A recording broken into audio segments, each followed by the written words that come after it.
Hiya, welcome back to my channel. It's Wendy here from Toonpish Crafts and I hope you're doing okay. Now you may remember a couple of weeks ago I played with some silicone inlays.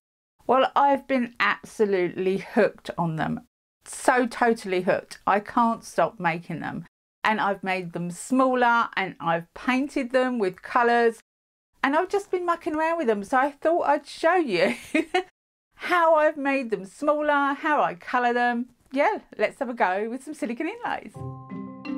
Well, after the last time of trying these little tiny silicone inlays out, I decided to go to AliExpress and I did buy some new ones, and these are gorgeous. I use Resin silicone. It is very flowy and it is gorgeous. You can colour it or whatever colour you like. I chose a few that had deep pictures in them rather than the whole wax stamp being covered, so that I could just pick out the detail of those stamps with a tiny bit of silicone. Now I have made quite a few of these since filming this. This was the first time I tried it. And since filming, a pipette really does help to make these. I'm trying here to make 5. One of them did go over the top because I put too much silicone on the wax stamp, but the others worked out quite well considering I was pouring from a cup. But silicone does flow.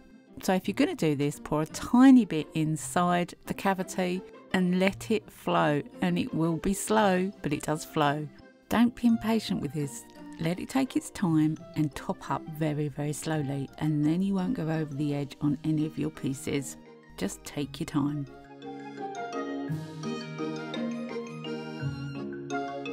So this was the next day. I left them for 24 hours. You don't need to leave silicone for 24 hours. You can demold it after 6. Well, the one I use, you can. You just can't pour any resin in it for 24 hours. So although you can make several in 24 hours if you're up during the night, you can't use them for resin for 24 hours. And I'm extremely happy with the results here. I have, as I said, made quite a few more since this filming, and I have got it down to not going over the edge at all. But if you do happen to have that little film around the outside of your piece, you can trim it up with scissors, although you do have to have good eyes to do that, and very sharp scissors. A standing knife will work, but I don't have a steady hand and I'll end up cutting its leg off or something. This was my favourite. I absolutely love this little doggy, puppy, adorable. So for the first attempt, I am extremely happy on how they've come out. So I need to think about how I can colour them or how I can use them. These are a matte finish and I absolutely love mica painting matte finished silicone moulds. So I came up with a plan. I'm using an old stir stick. I put some tape over the end to create some kind of surface, and then I've put a little bit of double-sided tape on the top, so that I can put the silicone onto the tape and it won't move. Now I can colour it without worrying that it's going to go everywhere. I'm going to be using chameleon pigment blue to start with from Resin.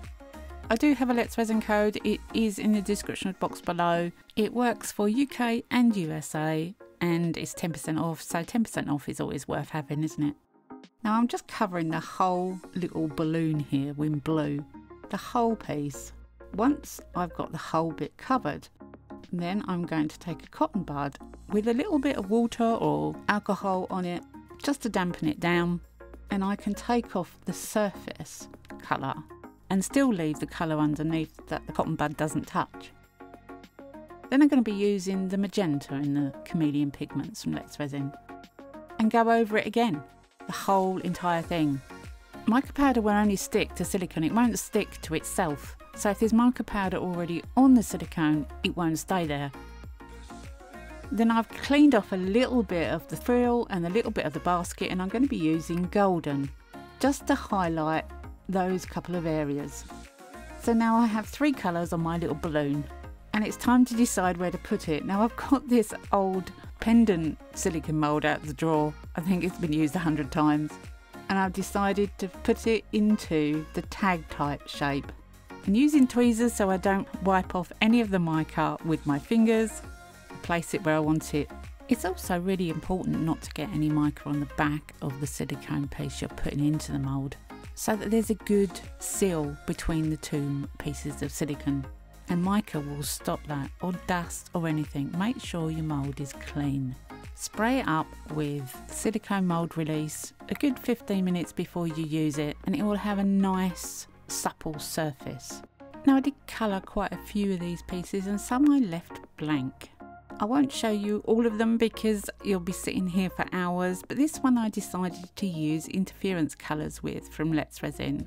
I used 3 or 4 colours, took off the top parts and just colour in little pieces of it, and interference colours together will give it a pearl type appearance. And I decided to put it in the tiniest compartment of this pendant mould, and I always made sure the pieces didn't touch the sides. This rose was one of the original pieces I made, but I've managed to pour it without any border, and I thought I'd go a little different with this. I'm covering it in gold, taking off all the top of the rose itself, and then covering it with red foil. Now the foil again will only stick to clean silicone, it won't stick to where the mica is. But I ran out of little spaces that I could use in that little mould, so I went over to the heart mould. And when I put it into the centre of the heart, I thought it would be really cool to splatter some of the colour out into the heart on this one.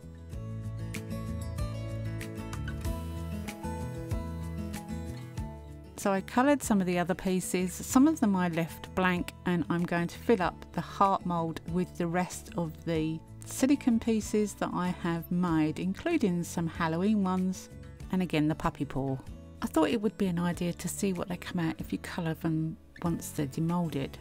But then I thought, why not colour them while they were in the mould? So that's what I did with the Halloween pumpkin head. And as I didn't film that, I thought I'd better show you one that I filmed. So I'm using Galaxy and I'm going to do the skull. And basically I'm just going to colour the whole thing in the mica powder and then take off some of the colour from the skull. Making sure you're blowing off any excess and try not to get it in any of the other moulds while you're doing that. With a damp cotton bud I just went over the top and it leaves the colour in the little grooves, and then I covered it with mint. It's kind of a golden green mint, and it's kind of perfect for a Halloween skull, don't you think? And that one's all done. Now I did go on to do the little balloon in there as well in the same method, and now it's time to fill up all the moulds with either black or, controversially, white. For the black I'm using my go-to Black Vista pigment. It's a solid black colour, you're not going to get much blacker than this. I'm also using Let's Resin resin. It's the resin I use 90% of the time these days. I love this resin. If you want a discount for Let's Resin or any of the other discounts that I have, why not check out toonpish.com. I do sell things on there. It's not just for discounts, but I do have all my discounts and links in the same place. So for the white, I thought I'd use the Arteza Mica Powder Premium Crystal White. This was gifted to me, I didn't buy it, but it's a stunning colour, absolutely gorgeous. And I'm also going to use some holographic silver shards. These were bought from Yvonne at Resin Supplies Den, and I love these silver shards. They are so holographic, it's unbelievable. And I thought with the white, they would go really well. Resin Supplies Den is a little UK Facebook group. If you want anything to do with resin, they sell it. So check out Resin Supplies Den on Facebook. So I'm filling up the rest of the pieces with this colour. Now, it may have been a little bit daft to do it with the unicorn that I put the interference colours with, but I didn't think about that. I had too many things going on at once. You know what it's like. You just get on with it and think, oh, I shouldn't have done that really, but hey. Got rid of any stuck bubbles in the squares, squirted with isopropyl alcohol and left it to cure.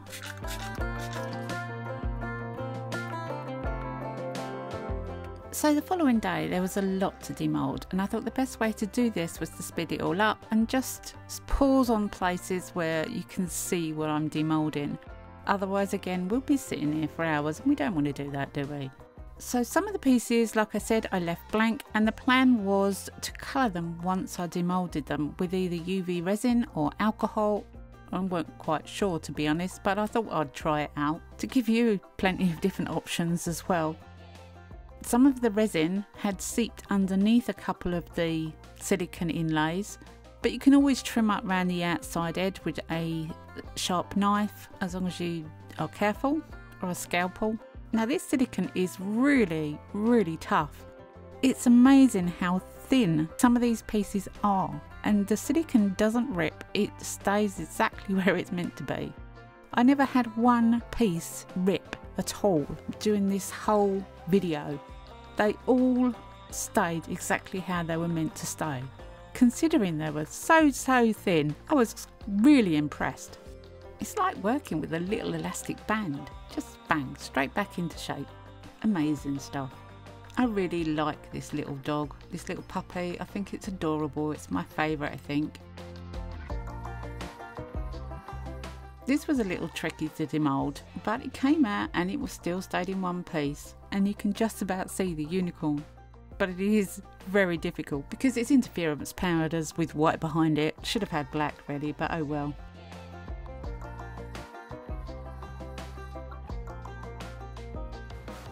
And this was another one that I absolutely adored. That little balloon is just gorgeous. So with some of these pieces I decided to use UV resin to fill in where the inlay had been. If you use UV resin, it is best to do really thin coats. That stops 95% of any bubbles that you could get. It does take a little while because you're doing lots of coats, but it's quite quick anyway, and it takes a few minutes to cure. So several of them got a little UV resin coat, or 3. A few of them I decided to use some metal leaf glue. When you use metal leaf glue, you let it dry for about 45 minutes, and then when it's dry it's completely see-through, but it stays tacky, and then you can put metal leaf on it. I used some copper on this Halloween pumpkin, and I think it came out really quite cute. Some of the others I tried to colour, a couple with metal leaf, a couple with alcohol ink, but you couldn't really see the detail of the pieces because the detail was on the inside. So even though they were covered in UV resin, all you got was an outline. So that wasn't such a success.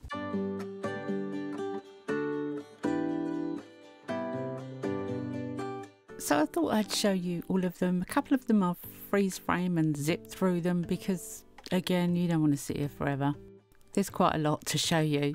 This one is the little puppy, and I absolutely love the little puppy, but I did mess up on the UV resin with that one, so it's not a great finish. However, I still love it. The skull that was painted while it was in the mould, I think turned out absolutely beautiful.